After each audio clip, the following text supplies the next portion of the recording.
Well, I just want to welcome everyone to what is going to prove to be a very informative and entertaining program. My name is Todd Herman. I'm the president and CEO of the Mint Museum, and I am so excited to have all of our distinguished guests here today. And Annie Carlano is going to introduce them a little bit later. But I just wanted to give you all a warm and hearty welcome and let you know that because of COVID, we actually sort of shot a video intro with me for this program, sort of not knowing what exactly was going to happen on this day. So I'm actually introducing myself. So here I come in video format to give you a part 2 of this intro, but welcome all. I'm sure people will be joining sort of as we go forward. So just kind of keep that in mind, but this is going to be a fantastic program. So that puts the pressure on Leslie, Joyce, and Laurie. Now that I've said it's going to be a fantastic program, which I know it will be, because I've enjoyed the last 25 minutes. So I know you guys are going to really enjoy this program. Should I just turn it over to Annie? And Annie, you can introduce our speakers, although I have a feeling that many people who are on this Zoom call already know our speakers quite well. But go ahead and introduce them anyway, and we'll get started. Sorry about the video, everyone. These are the vagaries of our Zoom lives. I fixed the sound if you want to run it. Well, let's just move forward now. Okay. Yeah. Okay. All right. Okay. Thank you, Todd, and welcome everyone. Is Todd still there? Todd, yes. Okay. Welcome. It is truly a pleasure and an honor to moderate this afternoon's program, Stitches and Stories, the Quilts and Fiber Art of Elizabeth Talford Scott and the Contributions of African-American Artists to Craft and Design. Before I introduce our illustrious and witty participants, I have just a few housekeeping notes. You are all muted now, and please stay muted until the end of the presentations. Put any questions you have for the speakers in the chat, and please indicate who the question is for. At the end of the Q&A, the Q&A session is at the end of the program, and I will read your questions from the chat. And now I'm going to introduce our dynamic trio in the order of their presentation. So I'm going to tell you about them first, and then they're just going to roll with it until about 5 o'clock. So first up is Leslie King-Hammond. Leslie is Professor Emerita, founding director of the Center for Race and Culture, and former dean of graduate studies at the Maryland Institute College of Art. She is also past president of the College Art Association and currently an active board member on the board of directors of the Reginald F. Lewis Museum of Maryland African American History and Culture and the Baltimore Arts Realty Corporation. She continues to work on projects as a curator, scholar, historian, community activist, and visual artist, creating mixed media fiber works and bricolage installations that explore the anonymity of women's work, especially African American women, material culture, spirituality, and African religious retention in the African diaspora. Following Leslie, Joyce Scott will talk to us. Joyce was born in Baltimore, Maryland, and she's best known for her figurative sculptures and jewelry using bead weaving techniques, as well as blown glass sculpture with found objects and as a performance artist. She earned her BFA from the Maryland Institute College of Art and MFA from the Instituto Allende in Mexico, and was conferred honorary doctorates from the Maryland Institute College of Art and the California College of Arts. As an African-American feminist artist, Scott unapologetically confronts difficult themes as diverse as her subjects, which include race, misogyny, sexuality, stereotypes, gender inequality, economic disparity, rape, and discrimination. Scott's work is included in many important private and museum collections worldwide, including that of the Mint Museum. Scott has been the recipient of countless commissions, grants, awards, and prestigious honors from many organizations, including the National Endowment for the Arts, the Louis Comfort Tiffany Foundation, Anonymous Was a Woman, National Living Treasure, Women's Caucus for the Arts, MacArthur Foundation Award, New York University Fellowship Award, the Smithsonian Visionary Artist Award, and most recently in 2020, the American Craft Council's Gold Medal for Consummate Craftsmanship.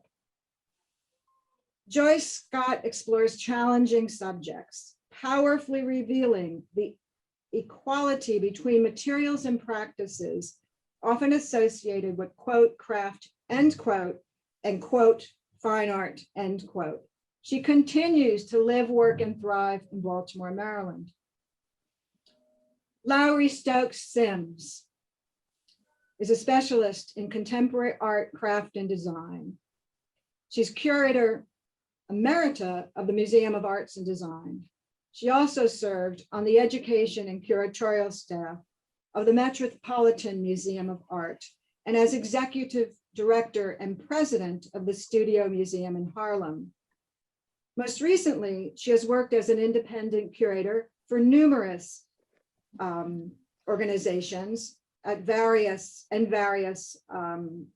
other entities, and as visiting professor, the Institute of Fine Arts, New York University. Since the 1970s, she has fostered diversification and opportunity for artists, having been a witness to and participant in the Black arts movement, the feminist art movement, and the politics of postmodernism and beyond. And now, without further ado, I turn it to Leslie King-Hammond. Leslie, don't talk this very second. I have one thing to say. I am flanked by two amazing women. You mentioned that I have 2 honorary doctorates. Dr. Leslie King-Hammond and Dr. Laurie Sims both went to school and got their doctorates for their massive knowledge, unlike me, who just got mine from my wily ways. So I really wanted to give them those props, knowing that that's what I would have to do, because they're both got their PhDs the hard way. Now, Dr. Leslie King, Eustachius Hammond, it's on you. Thank you so much, my sister. I have known Joyce Scott for many, many decades, all right? And I have known Laurie Sims for many decades. So what you all must understand is that we have a history built on at least 4 to 5 decades of work. Working with each other, working in spite of each other, and still getting it done in ways that nobody ever imagined. This is going to be a wonderful opportunity to share the performative aspects of who we are and what we do. And when I first met Joyce in a very unusual situation, sitting in an art festival on a bench in between 2 vendors who had paid their fees, she had a box, a suitcase with all of these works in them. And I went up to her and I said, gee, these are interesting. And they were works that were made out of buttons and beads and all kinds of found objects. And I just thought they were unusual. And I bought some of them. And then as I was sitting there talking or standing there talking to her, I said, well, Joyce, where do you work and how do you work? Joyce proceeded to tell me the most outrageous story about how she was a single parent. She had 5 children. She was wearing a wild ass wig. And I just looked at her and I said, she's lying, performing. She is absolutely out of her mind. And I said, oh, thank you. And I took my little bag of goodies and I walked on. Fast forward a few weeks later, I'm sitting on the front step of my house in Baltimore. And who's walking down the street? Joyce Scott. And I said, didn't I meet you at Hopkins Fair? And she said, yes.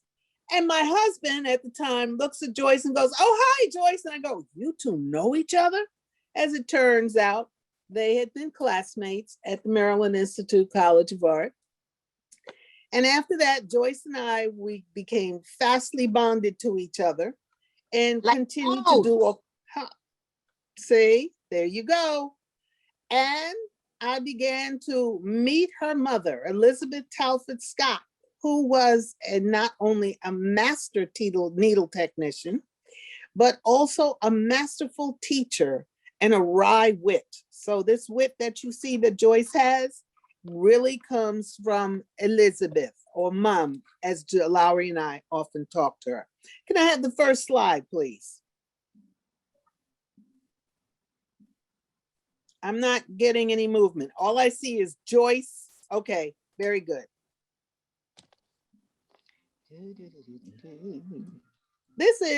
This talk is in honor of Elizabeth Talford Scott. An exhibition that the Mint Museum has put together called Stitches and Stories, the quilts and fiber art of Elizabeth Talford Scott. And when I first met Elizabeth Scott, I was just amazed, not only by Joyce, but Elizabeth, but the constant exchange of energies. This piece that you see next to the photograph of Joyce and Liz was a piece that she did further into her career, but what did not emerge in the first works that she began to do. When I first met Liz, I knew that she had been a quilt maker for many years. And Joyce would be on the road traveling and Mom would be a little bit lonely. And so when Joyce came back one time, just to curtail the story, Elizabeth had painted the steps of the house. So we began to talk to her about re-engaging quilt making, which she had began as a 9-year-old child, having been taught by her mother and the other women of the family in Blackstock County, South Carolina. So as she began, and I gave her, and she kind of like fussed and no, I don't want to do it. And I was a seamstress and I was sewing clothes. So I took a big bag of scraps over. And Joyce, I forgot to tell you, I found the quilt that she made, stamps and flags. I have it with the scraps that I gave her. So anyway, this began to kind of like re-energize her imagination and her fertile creativity. Next slide, please. Here in this installation, and this is a wonderful photograph. I believe did Carl Clark do this photograph, Joyce? Carl and Linda both, yeah. Carl and Linda Day Clark. This is a wonderful photograph of Mom. She was absolutely a precious, precious person who also was a supreme rascal.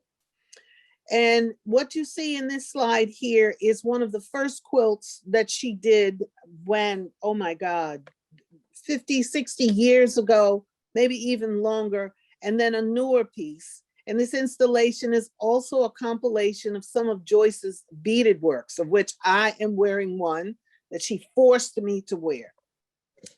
May I have the next slide, please? Close your mouth, Joyce. Here, Laurie Sims, also a person whom I have known forever. And if you all haven't heard this story, she and I were Girl Scouts together.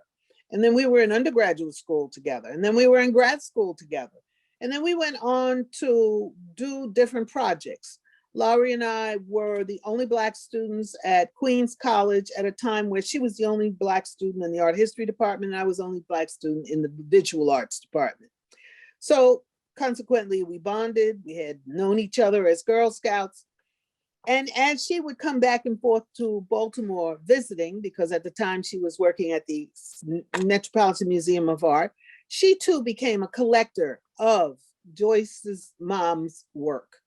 And this is one of the pieces that she had that she has gifted to the Mint Museum in honor of Joyce Scott and Elizabeth Talford Scott. You will notice that it is a highly unusual quilt.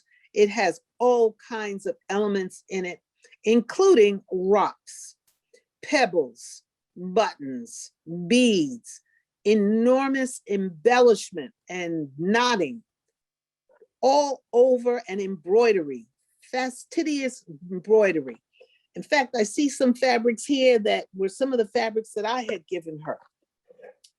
But Elizabeth was always busy working once she got in the mood. So in the beginning of her foray back into quilt making, she would make these small pillows or lap quilts. And one day she made a pillow and had a big ass rock in the middle of it. In fact, it had a bunch of rocks. And so I looked at it and I said, Mom, I've seen quilts. I've seen a lot of quilts. And, you know, here I am, a young, arrogant, think I know it all art historian for a young person. And I say to her, why do you have rocks in the quilt? And she just looks at me very plain and simply as she's sitting there stitching. And she says, you're such a smart ass. Why don't you go and figure out why I have rocks in the quilts and the pillows that I'm making? So I said, okay. So I went, did my research, came back one day and I said, okay. And I recited to her the history, how rocks are the holding places for spirits in Africa.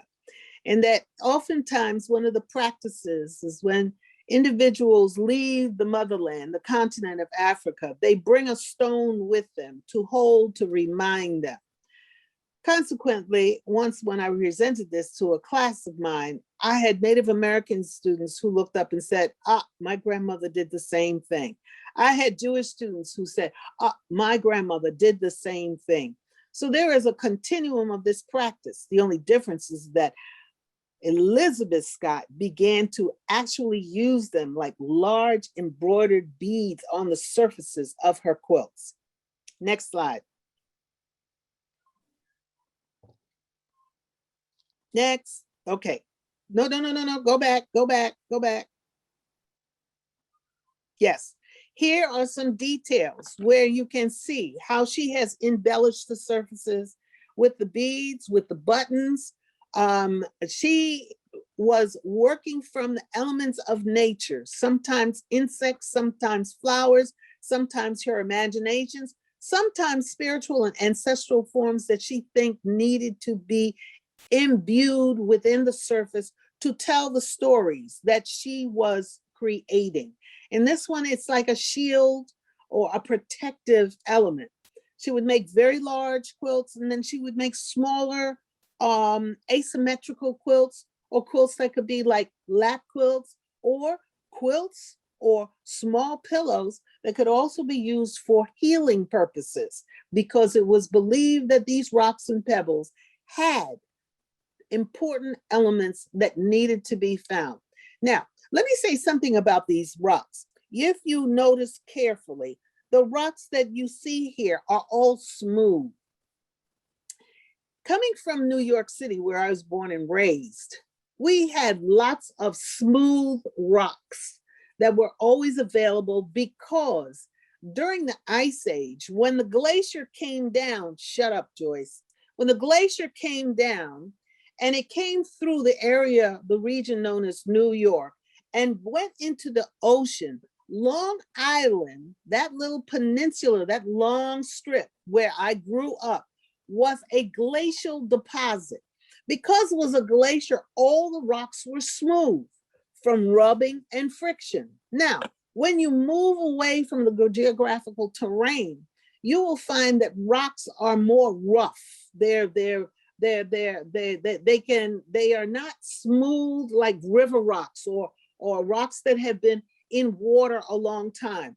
So mom would walk around and she would find the smooth rocks, okay? Because these were felt to be lucky rocks or lucky pebbles. Next. Now, this was a tradition also that came out of her experience in quilt making as she grew up in South Carolina.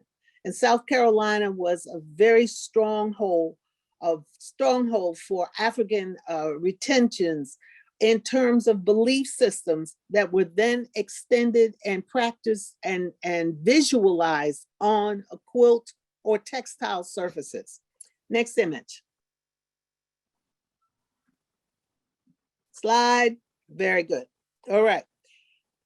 Here, we want to look at the quilts of Gee's Bends, because quilt making has been a very important legacy for women of African descent.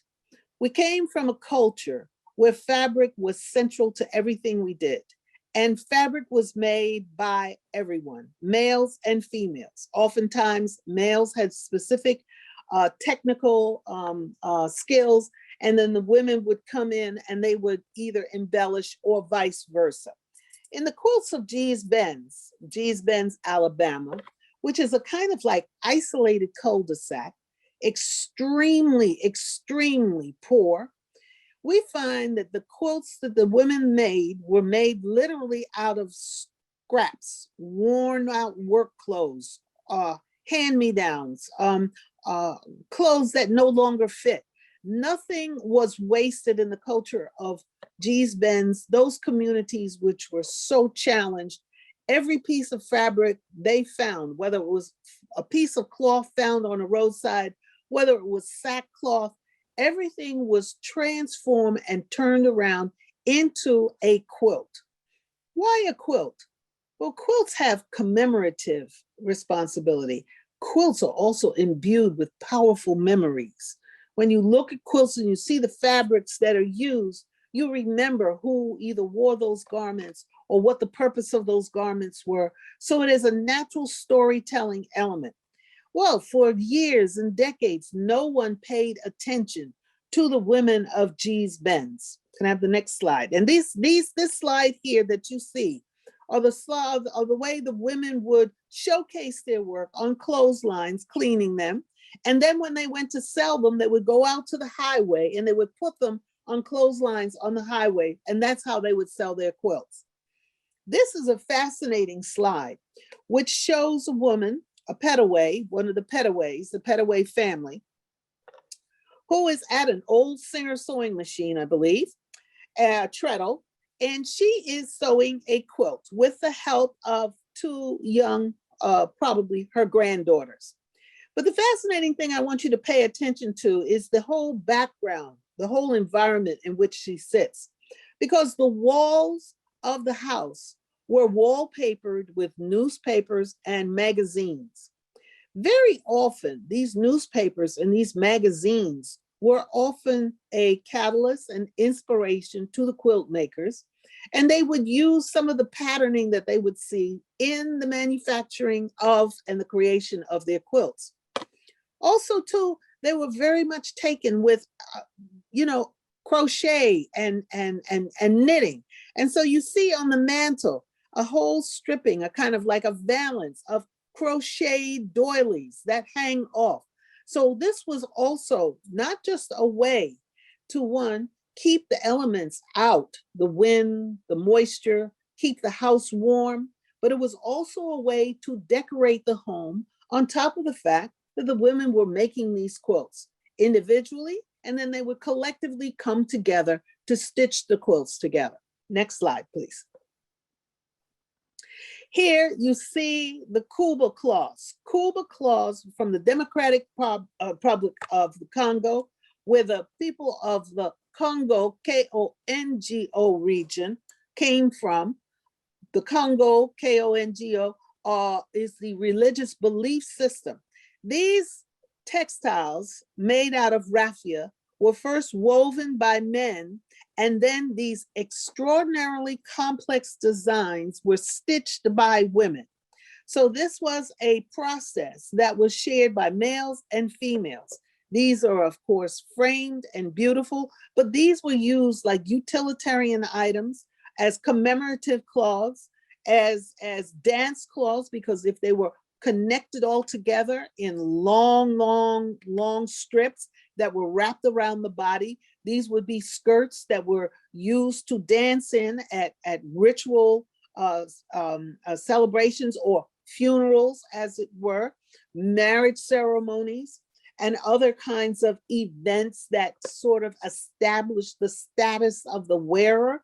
But each Kuba cloth is different. There are no two alike. Yes, there may be repetition in the certain designs, and each of these designs also has a meaning, a purpose, a moral, a proverb that is attached to it.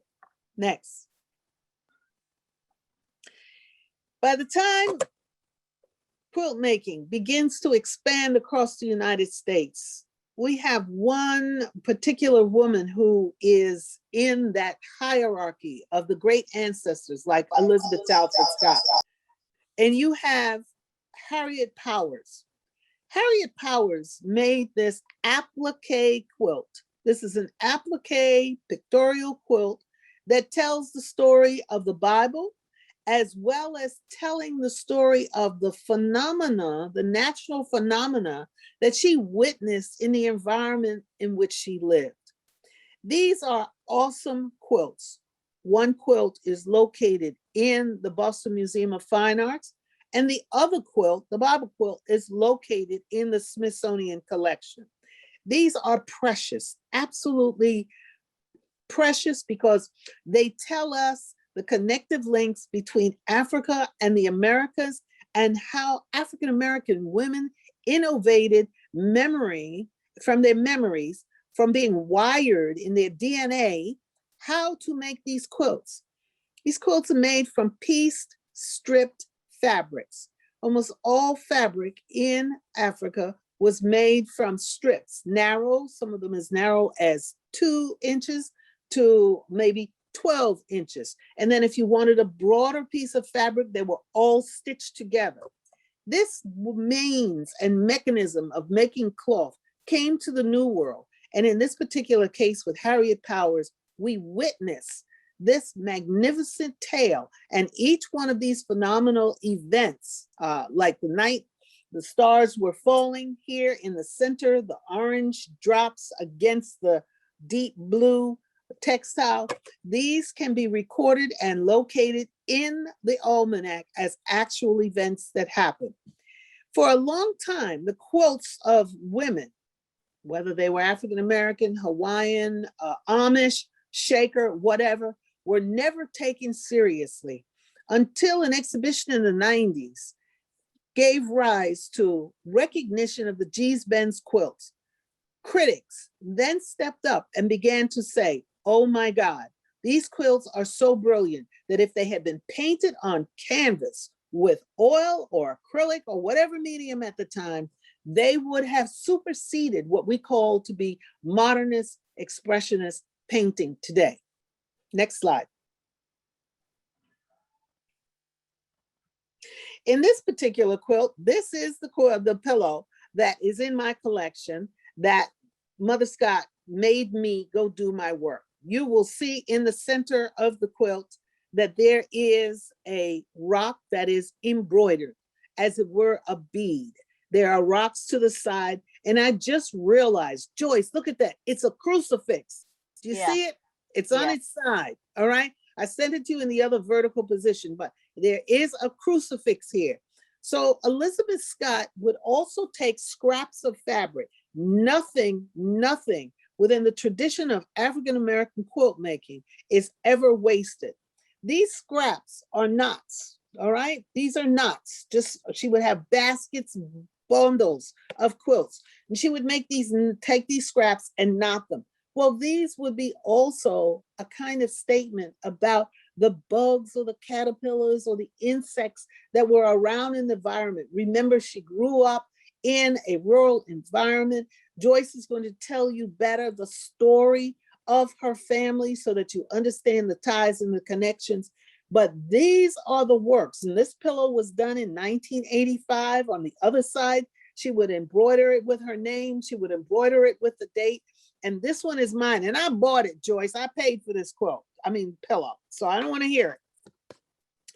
This pillow is one of the prized, I would say, memorialized elements in my psyche and in my collection, because every time I look at it, I see something new that teaches me a new technique, a new way of combining materials that I utilize in my own work. Next.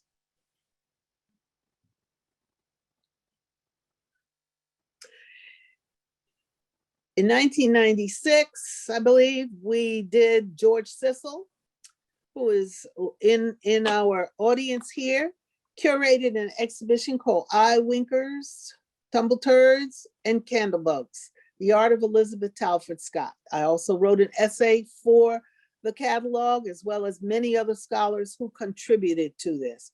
This was a mega moment in which Elizabeth Scott was being recognized by museums, by galleries, by the textile world, the quilt making world, and the world of artists.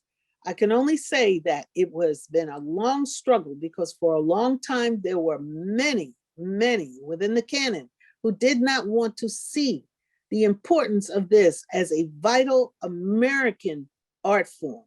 And so with this, I transfer it over to my esteemed sister, Joyce J. Scott, daughter of Elizabeth Talford Scott. Thank you. Thank you, Dr. Hammond. And I didn't interrupt to do a lot of stuff in there to cause trouble after this lecture. Is this my first slide? Yes. Okay. I'm not scared of dying, and I don't really care. If it's peace you find in dying, well, then let my time be near. If it's peace you find in dying, and if die.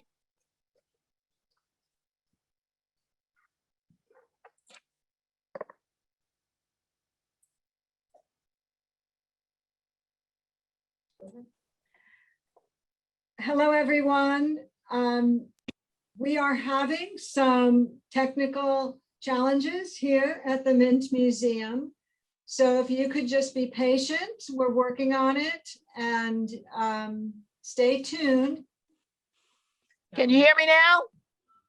We can hear you, but we're trying to advance to the next slide as well. Okay, I'm gonna keep singing. There you go.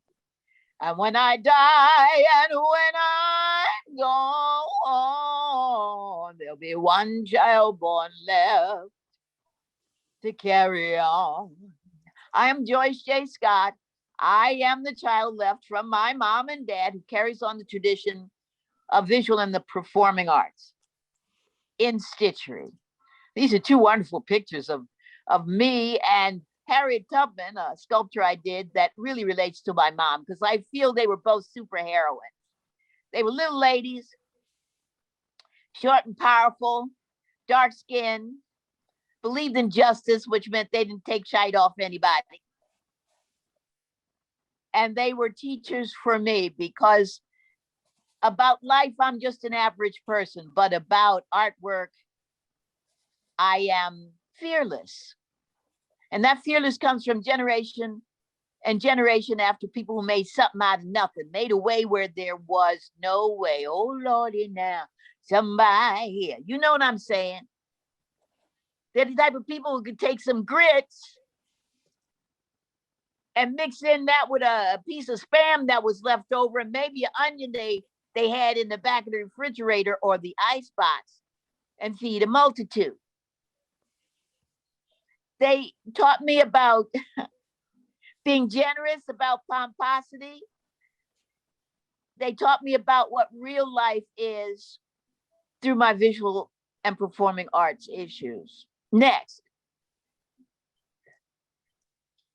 Now you see these wonderful pictures of my being a beater. My mother taught me, and I say that I started artwork in utero, but I used to say in vitro when somebody straightened me out. I know I act like I'm from a test tube, but I'm not. So I started in utero, and my mother was my first art teacher, and she taught me beadwork at around 5 years old. My mother was an embroiderer with beads, but I always wanted to deal with translucency because I'm like a hippie. So in 1976, I went back to Haystack Mountain School of Crafts, and I learned from a Cherokee student the peyote stitch. And everybody thinks that means you have to do drugs, but no. It's also called diagonal weaving. And unlike using the ubiquitous American Indian loom that you're forced to do in camp, or sewing, embroidering beads on fabric, well, when you're embroidering it, the light is saturated, it's absorbed or flecks off. When you're working on a loom, you have to worry about warp threads, and you have to warp it, so you get warped in the process. But the peyote stitch is needle, thread, and bead. And it allowed me to take this technique that could be as improvisational as I wish to be. And I, who am a blues and a jazz singer who scats all the time, I do the same thing with my beadwork. It has given me a great deal of freedom because I'm not encumbered by other materials. And that kind of lack of encumbrance came from Liz Scott, Mama Lizzie, Mom. My mom talked a lot of trash. My father talked a lot of trash. Ergo, but a lot of it had meanings to it because they had to get through every day knowing that the next one was not promised to them. And it wasn't promised to them because they were rascals. Well, that might be part of it. But we live in such, and actually back in that time, even more insidious kind of racism that just followed you, creeped on you, creeped into your dreams, that they weren't sure that they'd always make it. In fact, they left during the Great Migration. North and South Carolina met in Baltimore and had Simwa. Trying to get rid of that kind of in-your-face night riders, can't walk around freely, will be arrested on your way home from work environment of the South. So they came up south to Baltimore, where there was still a lot of racism, but you could live freely in a neighborhood, and my father could work at Bethlehem Steel, and my mother could have a lot of different jobs. I remember my mom toiling in the kitchen just as I toil on a plate with beads next.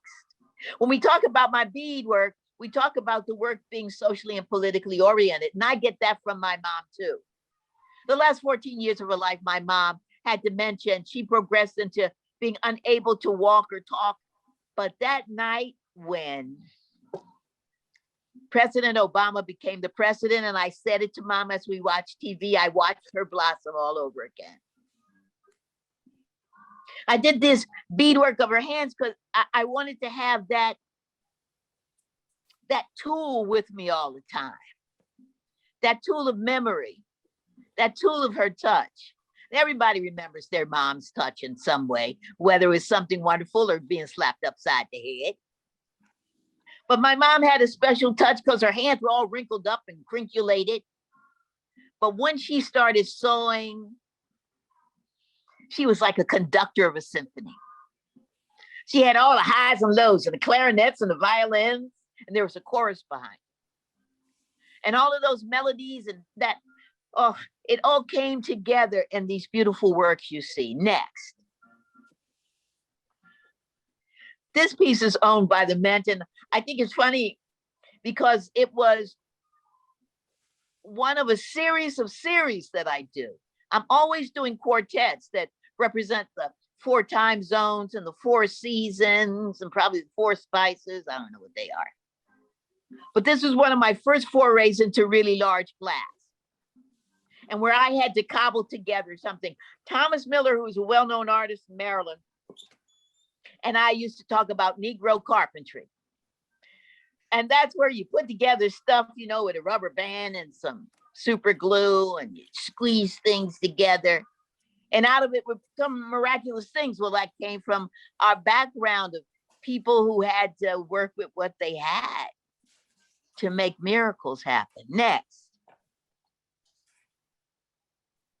Well, Lowery Stokes Sims and Patterson Sims curated a large exhibition of my work at Grounds for Sculpture in Hamilton, New Jersey. There was a lot of undercurrents and trouble going on from those two, the Sims twins. But what it was an opportunity for me to talk about Harriet Tubman. The title was Harriet Tubman and Other Truths, and show a vast array of my artwork. It's a picture of Harriet Tubman, the duality of her, the two faces, the twin. One where she is this mystical woman, this spy, this superheroine, and the other where she's a nanny. Next. As my mom became older and well known as a quilter, after the show that the great George Sissel curated the Baltimore Museum, at the Maryland Institute College of Art, people would come and gift her materials. Once she got a bag of ties. Well, this tie quilt set off a whole bunch of stuff. When I talk about my mom being an artist who makes work like music, this is like sheet music to me. I remember her humming. I remember us both working in her studio, singing together, making up lies, telling stories. Each stitch you see is a word, and each group of stitches become paragraphs and they become books, especially for people who are not so good at reading. These ties and pieces of fabrics and rocks and flotsam and jetsam and all those other words like the Jetsams. They come together to make these large stories where people go back in their past and say, you know, that's Uncle Benny's knee print, and that's his sister's dress. You know, she was a slut. And those rocks we picked up one day when we were coming back from the well getting water. You know, they used to always mess with us at the well. That's how I learned from stories from people who didn't read and write very well. Next.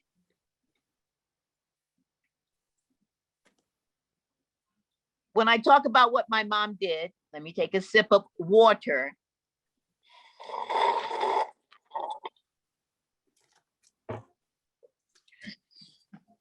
My mom gave me a passport. It was needle and thread, and I added on the beads. And that passport, that artistic endeavor has taken me around the world.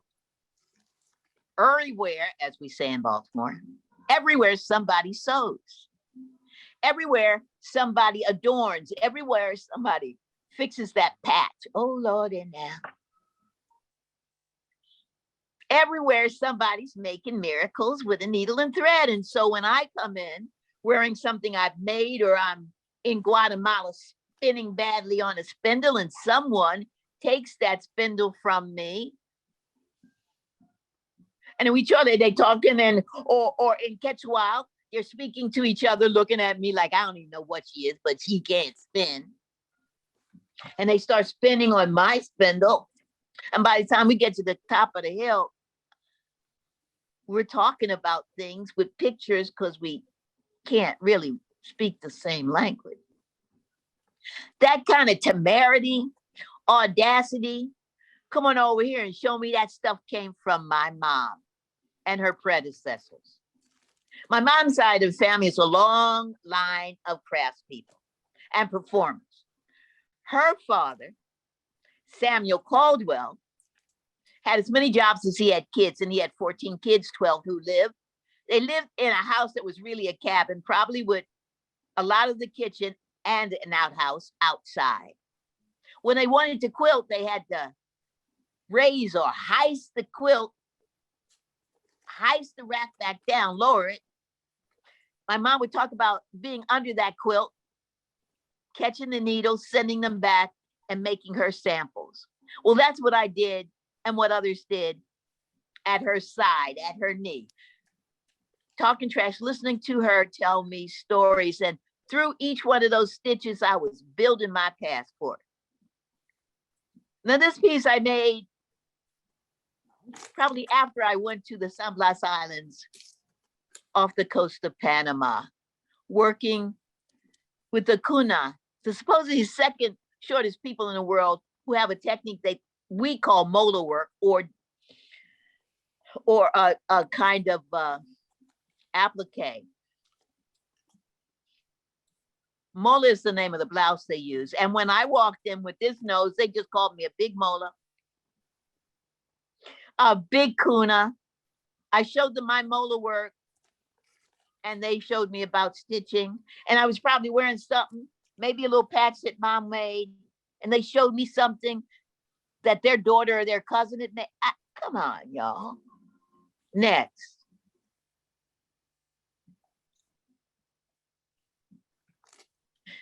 There's something about living in this technological world where you don't always have your hands on stuff. You have an emissary in the middle. I mean, your fingers are on it, but you're not really always touching the materials that create your piece. Maybe also, you know, give that to someone else to do. I'm not against any of that. I just know that the way that's most satisfying to me is the old-fashioned way. Beads and needle and thread. Ain't no mountain high enough. Ain't no valley low enough. Ain't no river wide enough to keep me from getting to you. Why am I using needle, bead, and thread? Not only because it was this gift from my mom, because it's something I can afford. It's something I can carry with me. It has a color imbued in it, so I don't have to mix it. It's dry, so because I'm a slob, it's not so dirty, and I can improvise. I can tell stories right out of my head and not have to sketch it and wait for it to happen. It's one piece that I made in my head sort of as a dare. You know, I don't know if you can see it, but I have a big personality. Actually, I have several of them. I'm an undocumented multiple personality. Who, you, Joyce? Yes, me. Go back.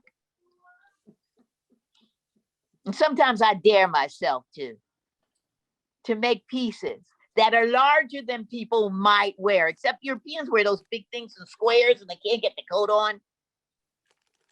That maybe have nudes and all kinds of stuff about it, symbiotic with me, and I decide to make necklaces and other wonderful things out of them. Next. And that's because I'm fearless.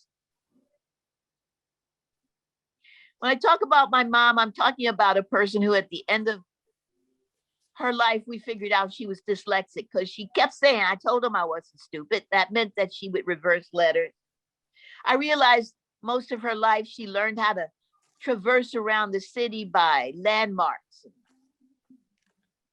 people walking with her, because she didn't always read and write very well. Yet she made that artwork.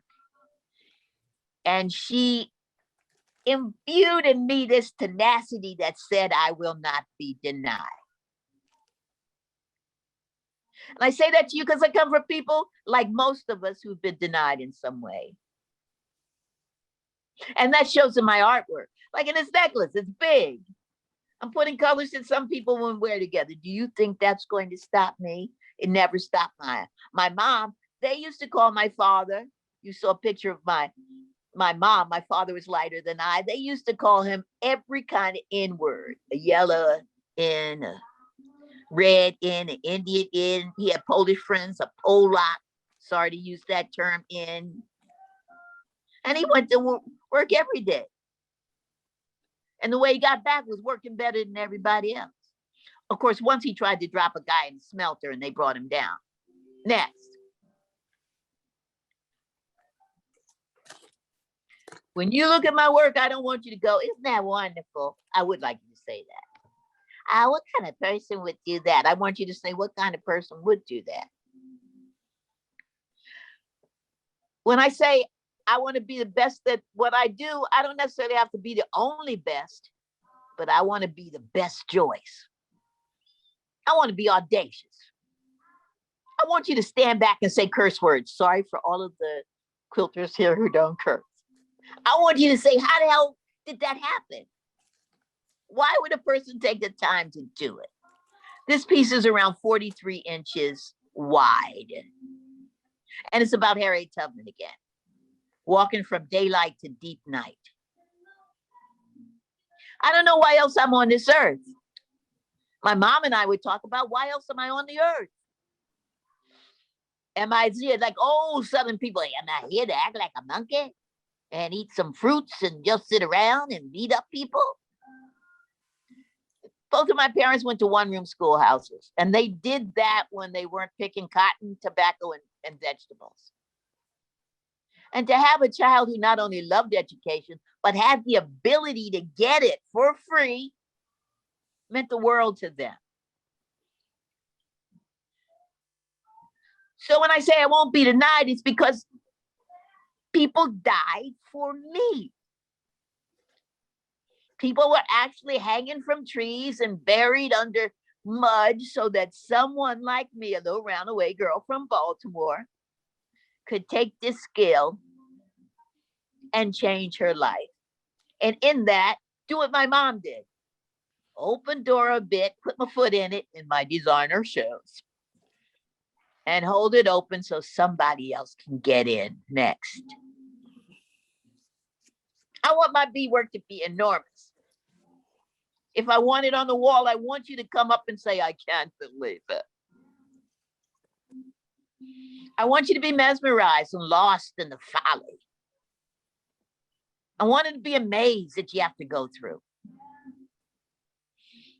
I want you to know that for each bead, I had to pick it up with my hand and sew through it. I want you to be mesmerized and respect the craft. I want you to know from me, there's really no difference between fine art and craft.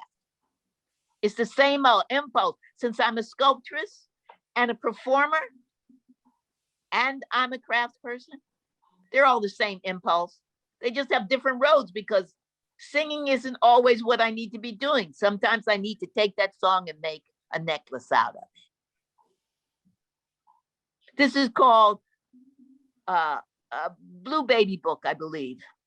And it started in the 70s when I made these pages about a blue baby.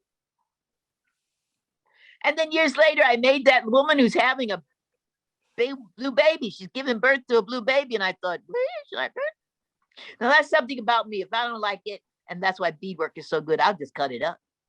That's what quilt work was for my mom. I'll retain bits from the past that re-insinuated themselves and stuff. And that's because the story never ends. Wade in the water. I'm always wading in some kind of water. Next, wade in the water, children. God's going to trouble the water. When I'm talking about troubling the water, I'm talking about it moving around. Leslie talked about it. I'm talking about the river just moving around, throwing a stone in it and watching those things happen. I'm going to church. I don't know what happened to me. This is a really tall wall hanging. It's around 43 inches long. It's from my fairy tale graphic novel series that I'm working on. I don't even know what it means. I just know it embraced me. Now, there's something about being a kind of artist that I am. It's also from Elizabeth Talford Scott, and that's trying to bench that ego and hang out with your muse. It's about submission. It's about allowing myself to go in and submit to the materials, submit to that muse, that dream that's coming out telling me to make this, for me to be non-judgmental about myself, to not worry about what I look like, how fat I am, what people think of me, just to submit to the making of the artwork. Now I say that to you because I'm actually in my office now, which was my mother's studio. And I remember sometimes just standing at the doorway and watching her stitch, and how those hands would just move around and pick up. Maybe she might pull, roll in a rock. You know how I had to carry all those rocks that she found. She might paint them with fingernail polish or with a felt tip pen, and then figure out how to embed them and stitch them over. Something really deep about that. Somebody died to put her there, so I will not be denied. Next.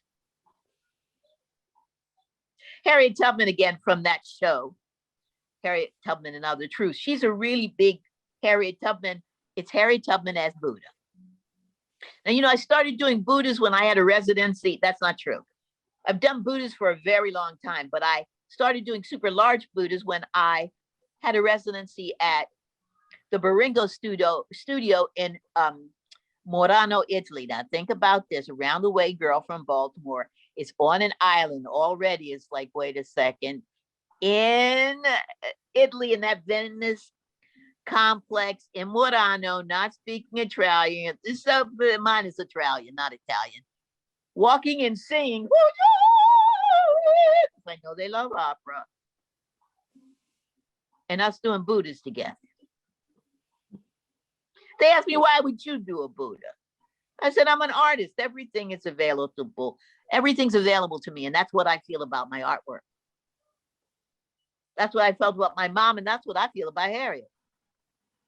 Even though she had to creep through the woods and stuff, all trails to freedom were available to her. And that's what I feel about my artwork. It's a kind of freedom. And I know what it was from my mom. It was truly a kind of freedom. It was a freedom from her getting away from people calling her the N-word and talking about how dark-skinned she was. Just like she worked those pots and food in the kitchen, she worked that needle and thread. And so this is a large Buddha with the kind of fan that represent the halo. Remember, he wasn't a god. He was just a man who understood about enlightenment and spread that enlightenment to others. And she's holding a rosary made out of rocks that my mom made. Next, we're almost there, folks. This show is Justin Fries in New York. This artwork. I just call it yellow. It's a combination of the glasswork done in Murano, my beadwork, and I thought, well, I like the mosaic. Why can't I mosaic beads and glass and anything else I want together? So I've been mosaicing beadwork and glass for a while. So I'm dealing with beads in a different way. That's when I'm saying I'm fearless. If I want to mosaic them, I'll do it. My mom would. She would say, like, you don't have to make quilts and squares and rectangles because when you get under them, they're going to change the shape. Sure, I can put rocks on beads because when you get under that quilt that has all those rocks and beads on them, you're going to get a different feeling. I'm going to slow down because I'm talking too fast and I'm getting muddled. So my mother would say, I put rocks and buttons and beads on these quilts because when you get on them or under them, you'd have a different feeling. And if you weren't alone, you'd really get a different feeling. That kind of rascally rabbit thing is what I want to be alive in my work. That Elegbo guy, that little trickster. Because having these double meanings, watch me wreck this, these double entendres, having those in the work make them more satisfying to me because it becomes my job to give it to you. And I think if I can give you a job, for you to suss those out. Next. I told you at the end of her life, she couldn't speak or walk. We lived together forever. And this is our living room. I painted it that color because I loved it also because she loved the brightness. I'm going to end by telling you something that my mom said and gave to me. I forgot to tell you that my godparents, who helped to raise me when my parents were at work, were also Pentecostal preachers. Wale, Reverend Brown, used to preach with me in his arms when I became irascible in the congregation when I was a baby. And I used to do street ministry with them. And they always talked about this light and how death was just a step away into something else. And that's what I learned when I went to graduate school in Mexico. And the Day of the Dead was everywhere, and the skeletons were everywhere, representing the next step. My parents and my grandparents and all these people talked about that shimmering light. You being a light, and how you should not allow people to put it out. Listen, my mom used to say, don't hide your light under a bushel. That's an old Southern thing. They had to lie, and they had to hide their lights under bushels. They had to lie about their great ability to do things because someone would be jealous and take it away from them. They'd have to lie and hide their joy and their children who knew much and their escape from the South because things would be taken from them. They would be harmed. But my parents said, don't you do that. My mom and my dad, they ate crap so I could have sugar. So I'm going to leave you with this song that my mom would always sing to me. This little light of mine, I'm gonna let it shine. Oh, this little light of mine, I'm gonna let it shine. Everywhere I go, I'm gonna let it shine. Let it shine. Let it shine. Ooh. Let it shine.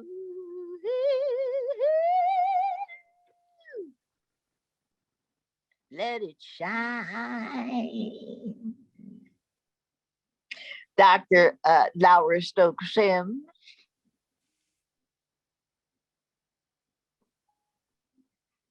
Can we have the next slide, please? So I don't know why I agreed to do this program with these two women. It violates my rule of not appearing after children, animals, Joyce Scott and Leslie King-Hammond. So I'm going to try to sort of get through my little part as expeditiously as possible so we can have some Call questions. me an animal, Lowry. So my task is to sort of really just summarize some of the ideas that we've been observing in how quilt is invading, coming from the world of craft and invading the world of so-called fine arts. I just put up this slide to show three quilt works that were important to me. At the lower right is one that was either done by my grandmother or my aunt in the 1950s. And we had a lot of their quilts around when I was coming up. And, they were there, and it wasn't so much later that I sort of began to understand what they are. Right above that is a quilt that's on my bed at this moment, which was done by Flora Introsi, who is a woman of the Sidi people in India. And the Sidi, there's about 10,000 of them left. They were Africans bought by the Portuguese to India in the 17th and 18th century. And they developed this quilting style, which very much looks like strip quilting in African-American art. And they sew these patches of fabric onto the backs of used saris with great big stitches, overstitching. That is really kind of incredible. And then, of course, on the right is my personal Elizabeth Talford Scott quilt. It's called Lowry's quilt. And as Leslie had, I sent her different materials that she incorporated into the quilt. And it was, I was thinking about that. I sort of realized that somehow in 1984, I was able to include Elizabeth's work in an exhibition I did at the Pratt Institute in a series they called Exceptions. So Elizabeth was shown in that exhibition. Next one, please. Now, Some of you may have had an opportunity to sort of see the exhibition Radical Tradition, American Quilts and Social Change, which was on view at the Toledo Art Museum between November of last year and February of this year. And I was interested to sort of read how they sort of described their exhibition, because some of the issues that they brought up really sort of bring us into the world of quilts as they exist in the art world today. It said, building on this history, some quilt makers from more recent decades have chosen to work within this craft-based medium in order to subvert hierarchies, both within the art world and in society at large, incorporating a wide range of media from cotton and wool to salvage, wood, paint, celluloid, film. The objects on view will challenge traditional definitions of what a quilt is and the form it can take. And I'm showing you here one of my early forays into dealing with quilt in the fine arts situation, which I acquired for the Metropolitan Museum in 1985. And it's by Faith Ringgold. And it's a 3-panel work called Street Story Quilt that sort of chronicles the sort of beginnings, the triumphs, the tragedies of a family in Harlem. And what really impressed me about Faith's work was this is the first time I saw somebody write text on quilt. She didn't embroider it. She just used a marker and put it on text. And that piece sort of has existed in my mind in juxtaposition with another work that was in the Metropolitan's collection by Romare Bearden, The Block from 1971, which is 6 panels of cut and pasted, printed and metallic papers and photostats and ink marker and gouache. And it sort of shows this kind of sort of piling on of materials that Joyce has alluded to, that Leslie has alluded to, that seems to be part of this kind of assemblage aesthetic of African Americans in various areas of creativity. Next one, please. Now, I wanted to show you this one by Joan Gaither. Leslie and I joined a group of friends, and we just saw her show at the Ward Museum in Salisbury, Maryland. Joan is a quilt maker who's based in Maryland. She taught at the Maryland Institute. And I think if we can sort of talk about anybody who is sort of coming directly out of the tradition of Elizabeth Talford Scott, it would be Joan Gaither. When you look at her quilts, she deals with everything from emancipation in Maryland to her life as a young woman in the 1960s, the Black watermen of the Chesapeake. And they sort of like this through these biological quilts and sort of these that sort of tell stories of people around her and people who came before her.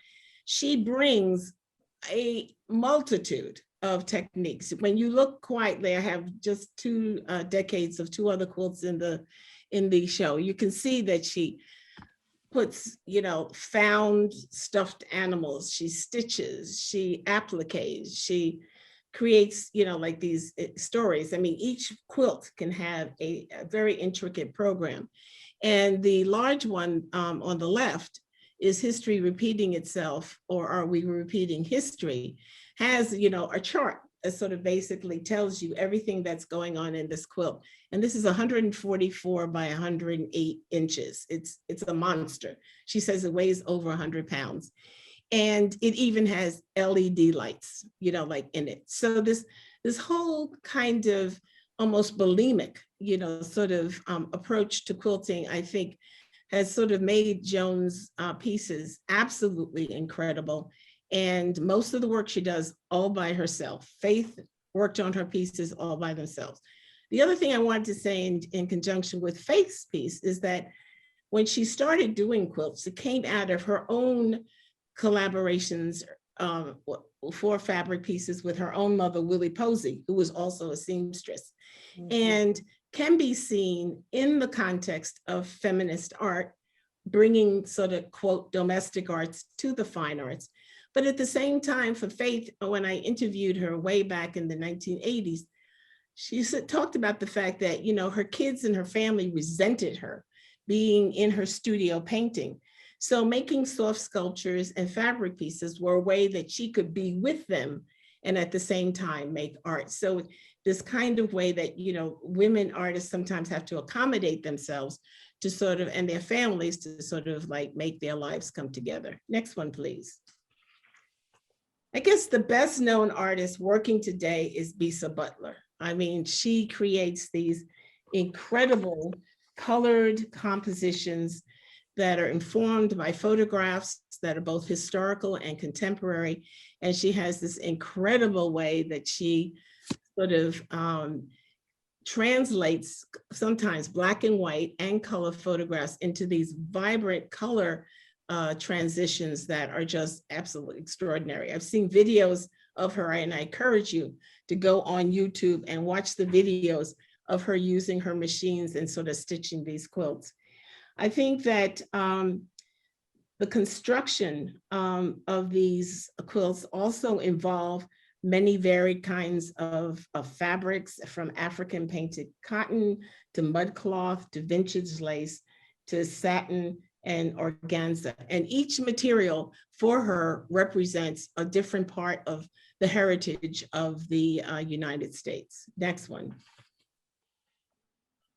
So I wanted to include in this mix some works by men. There are quite a few male artists now who are using quilting techniques. And I just read an article, I couldn't get any examples, unfortunately, that Lonnie Holly, the very well-known artist who comes out of the Souls Grown Deep sort of movement, is now painting on quilts, you know. So there are varying kinds of approaches to quilting with these male artists.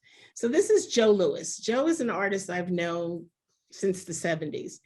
And he's been doing quilt works for quite a few years. And I chose this work from a recent exhibition he had in San Diego, where he was making connections between migrants crossing the border and also fugitive African-American slaves.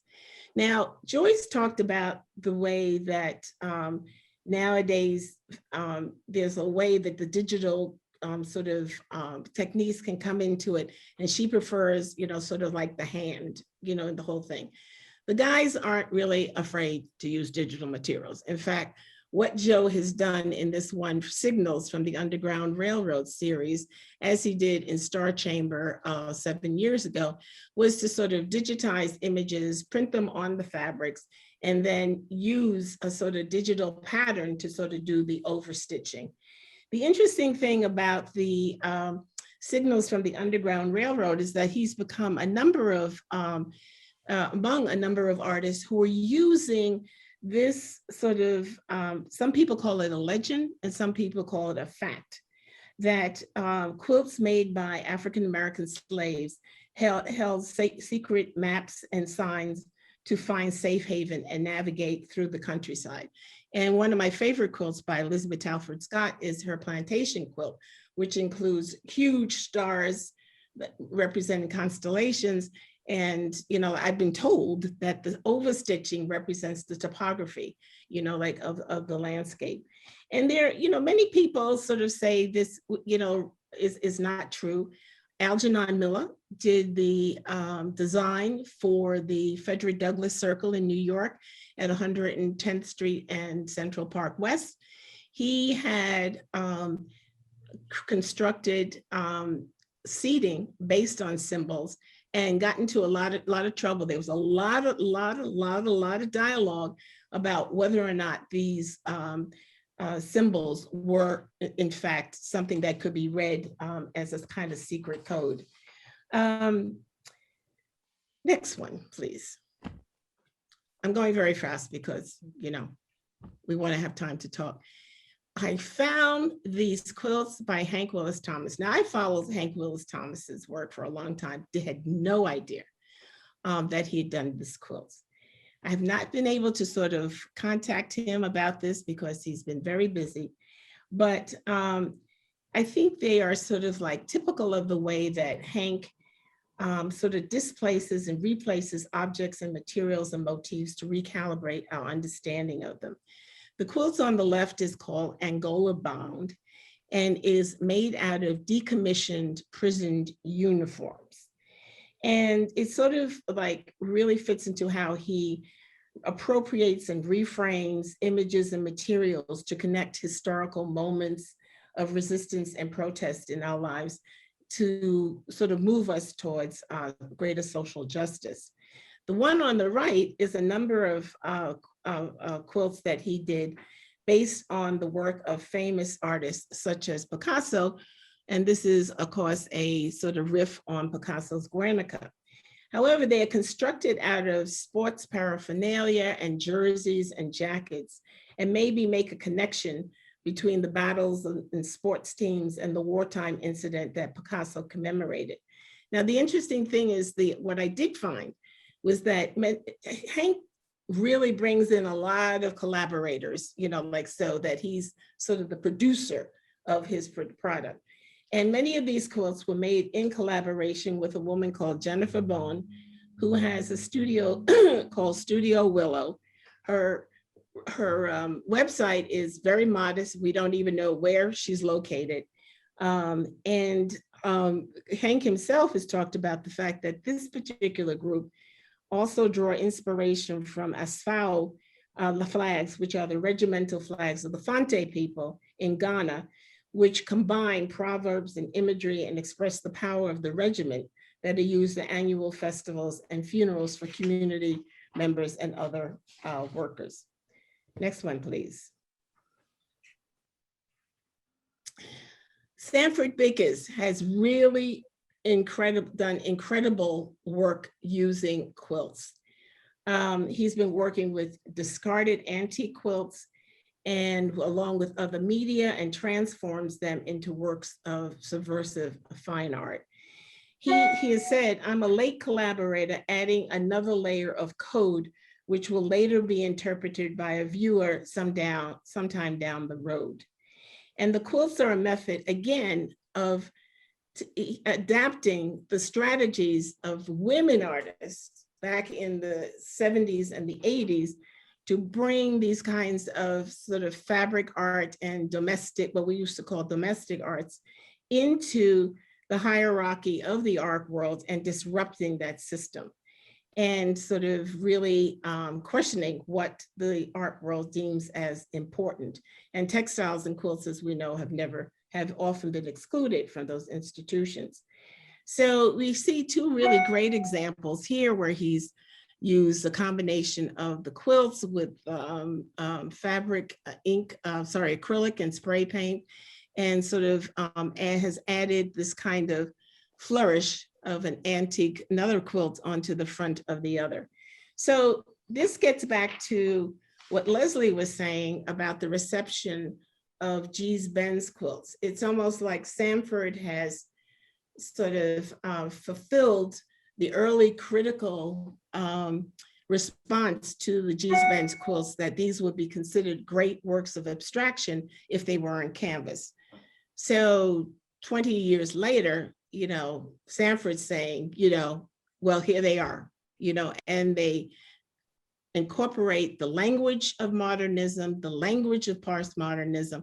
They combined sort of cultural issues, and they also begin to sort of recode sort of gender and race kinds of information. Next one, please. So I conclude with a couple of images of the Micah Raffle Quilt group. And I'm so pleased that Susie Brandt is on the call, and we're going to have to get off soon because we have our Thursday night meeting here. And this is a group that sort of originated in the Micah Fiber Department in 2015.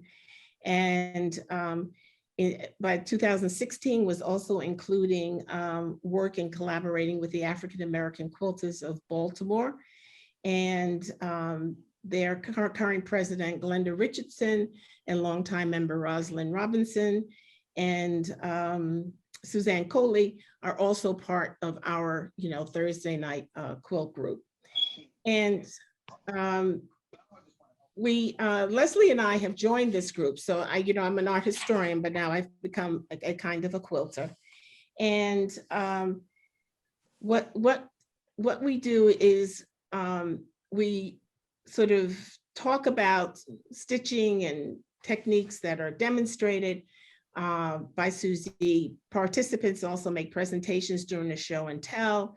And all of these recordings and slideshows that are on the website, the Google website, which is available to the members of the group. So if you want to see them, you have to join the group. So I'm showing you here two more recent quilts. These were the Viewfinder quilts. And what Susie has done a lot with these quilts is to sort of make requirements for certain common elements to sort of give a unity within all this individual improvisation that goes into the making of the quilt. Each square is by a different person, and she has a sort of log of the names, as you can see on the right. In this case, we had a center square of 12 inches of blue fabric, and which was placed on a 15-inch muslin foundation. And a lot, you can sort of see in a lot of the different squares, you know, the repetition of different materials that sort of are required to sort of come into focus. The idea behind the Viewfinder quilt is to depict what each member and contributor has seen that came into greater focus in our lives during the pandemic and subsequent racial and political upheavals. So you can sort of see there's a lot of, you know, allusions to what is going on. Next one. Next slide, please.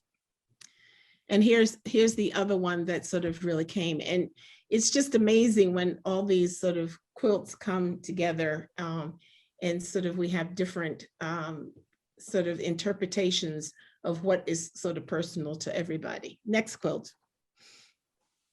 Now this is the Guide Star quilt, which is in process. For each quilt, Susie challenges us with different techniques. In between the Viewfinder and this Guide Star quilt, we had the Hope and Gratitude quilts, which featured reverse applique and double reverse applique. So every time she introduces a new technique, we all have a heart attack, faint and die. And then in the end, we rise to the occasion and produce beautiful work. The Guide Star quilt we were introduced to English paper piercing, where we used a uniform diamond shaped module around which fabric is based. And each star is composed of 12 diamonds that are then sewn together that sort of create the star form. And as you can see here, there's a large variety of shapes and visual effects that can be achieved. We're now currently working on a gift basket in Susie's inimitable way of adopting traditional techniques like from the album quilts. So I think just very briefly, I mean, there's so many other artists that we could have had and talked about. We can see how quilting has been mainstreamed in the art world, both in terms of traditional modes and innovative, disruptive ones. Thank you.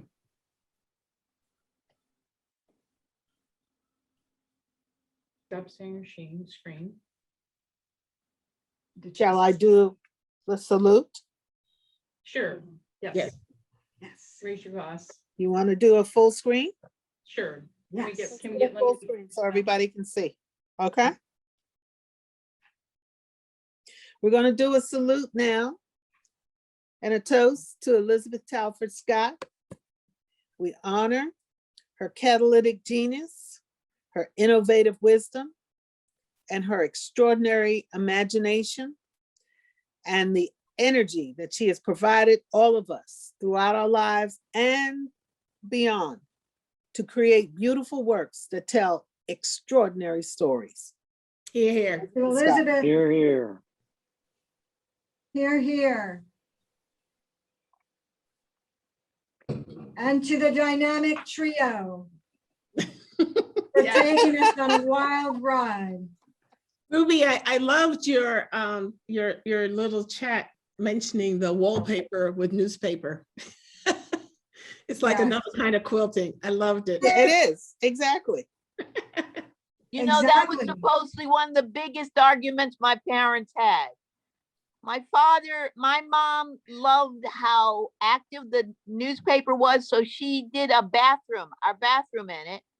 She also said that it would encourage me to read. My father said, that's that cheap stuff. That's that slavery stuff. You don't do that. That's that plantation stuff. Years later, I went to North Carolina with him, and he took me to this house. He didn't want to take me, but I don't know anything. I know very little about my father's side of the family. And it was a ramshackled, broken down house. And he said that they lived there at one point. And when I walked in, he's yelling, "Don't go in there." One of the walls was covered with comic paper. Yeah. Mhm, And mhm. I Yep. understood what Yep. that meant to him. There are Mhm. photographs of homes today in South Africa, in Soweto, Right. the walls covered with newspaper. It's another kind of collaging. Somebody was saying that, it's also about the idea of keeping spirits away because they get so confused by, like all the different patterns that they, don't come at you directly. They get confused and sort of, routed elsewhere. We But it was- have so many positive comments about this program. And we've got a couple of questions if the three of you are game for sticking around a little longer. Yeah. Couple minutes. Go ahead, we got a couple minutes. You won't I be, know. you won't be late to your meeting, we promise. Very Thank you. quickly. Susie's on the Zoom, so she knows. she's Yeah. watching. Oh, no, she'll We be don't late want to to make her own Susie meeting. mad. Okay, Joyce, we have a question for you. What is the best piece of advice your mom ever gave you? Shut up. That's the second part of the question. And what's the best? And you never took it. Never took it seriously. Well, it really was that I'm equal to everybody else. When I'm just equal. I'm not better. I'm not worse. I'm equal. And that equality should allow me to traverse any road I want to. Should allow me to be able to speak to people and for others to listen to me unguardedly, because I'm like you. I know that it's a thing that we grapple with, many humans, all the time for a lot of reasons. But just her being that lady, and my father actually didn't have this, just being that lady who, even when she felt that, she would say, take me, we'd go, I'd take her place and she'd say, watch this. And she was alerting to me how she would be treated because of her skin tone or because of her size, her little or her smallness. But she always told me to persevere and to know that that's not true. And that's what I would give to anyone. Know your worth. Mhm, mhm. That'll take you through a lot of stuff. Mhm, 'Cause, people are going to be always on you. Why did you wear that? What are you doing? You don't belong here because this is a science thing. You can't count. There's no more counting than when you're using beads or when you're weaving or when you're stitching. I mean, there are all kinds of things that are said to belittle people. And my mom just said, no, know your worth. Know that you're equal. We have another question about your mom. Can you talk about how your mom made time for creating art while or after being a working mother? Well, a lot of it was utilitarian. If our towels or our clothing had holes in it, then she'd stitch it. My mom was, you have to remember, my mother was born in 1916. And you have to remember that you're going through the 20s and 30s, 40s, 50s. And that kind of ethos that Black people had was that you just because you came from very little didn't mean that you didn't live differently. So your house had, when they would, our landlord and my mom got along really well, all the landlords. So we always had the liveliest wallpaper possible. And our banisters would be painted to match the wallpaper. So that was red, wild red. And she always had pillows or something festooned because she believed in living this kind of joy-filled and zesty life in spite of what the world might want to give her. And she wanted me to know that was possible. So when you say, how did she do it? It was just an everyday part of her life practice, because she wanted to live a life that was beyond what people told her she could have. And the only way she could do that was to manufacture it, and then to teach me to do it so I could be part of it. And then Leslie came in, and she'd be all up on people doing part of it. And her son was there, Rassan, we didn't even talk about him. But you know what I mean? Olitha, George was around. George brought his students. It was a way to incorporate that in her everyday life. Well, she was obviously an exceptional, phenomenal, talented, and generous woman. And now I'm going to come to a question for you and your work.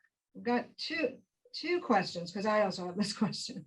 How does you, Joyce Scott, make her big whole pieces, the really large, long, and then the really tall beadwork, phenomenal constructions? Are they pieced, or is it one individual element? I personally astro project, and I take my whole physical body and self to another realm. I think it makes perfect There I sense. can use magic and electricity. No. She pieces I it haven't even been together. drinking. She pieces it together and sends And us she sections. does Now, will them you in allow me to do units. this, please? The question was asked to me. Do you see Yeah, how but, they yeah, read but it? I'm the art historian. I can analyze it. You know what I mean? Yeah, Well, Yeah, that's what you so- say. So do Yeah. you, is it piecework? Do you It's send out, yeah. does Yes, Leslie piece make together. some and Lowry makes part of it? No, we don't. No. Lowry no. complained about stitching 3 beads together. Lowry, who just told you she's making a quilt, on the show in New Jersey, Grounds for Sculpture, I did a really, really large, big beaded quilt that represented my mom and Harriet Tubman running away. Underneath the Lowry sculpture, sewed in right? and you know, there was a part that wasn't Oh, completely this was inside. This is. Oh, this okay, was not the inside. one under, okay. okay. Got a big beads. Lowry with the fetching and the moaning, and I've gone to my doctor, done 7 doctoral degrees, one from a softy snow place. And you know, she said that, she's like, how dare you? I'm not joking. I shouldn't be doing this. I'm so no, Lowry didn't do anything. She had me and her gallerist and her friend stitching this together, and I'm sitting there going, you know, Joyce, Jeffrey Gibson has 7 professional beaders doing his work. So I won't tell you what he said then. Jeffrey Gibson's got nothing on you, Joyce. Jeffrey Gibson is a fantastic person, and thank God Although I I met do him, love his work. and he does. Yeah, we're watch right it, there Annie. together. And what's wrong with Laurie Sims taking love her you all. snoot out of a book for a second? And you know what else? Laurie now lives in Baltimore, so she can't say any of that stuff because she's a Baltimore girl now. She Even though I was moved there, about to she initiate her. moved there They for would not allow me you to and initiate Leslie. Lowry into Baltimore. It was Right. all I was asking for was a tiny brand, was to be able to brand her with a very tiny brand from a molten hot piece of metal. And people said no. Well, Wait, well. let me go back and say, beadwork is Yeah, yeah. fabric when you're working the way I am. It Right. becomes cumbersome Yeah. to hold. And Yeah. so I make components and stitch them together. And sometimes I have no idea how they're going to go together. So in piecing them together, I may get an entirely new story than I had Yeah, before. but it's incredible because these particular large works that are you making them for the show in Cambridge? The large- Cambridge?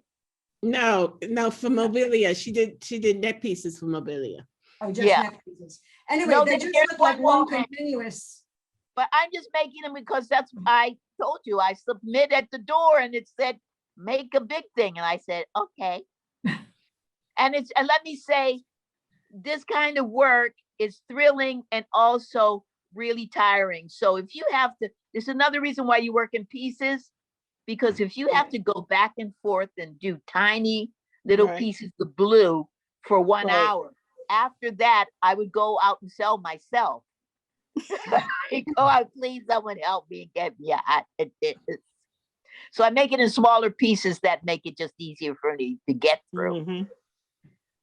Okay, well, I know that. I'm sorry, I've got two people talking to me. We are all so saddened to end this conversation.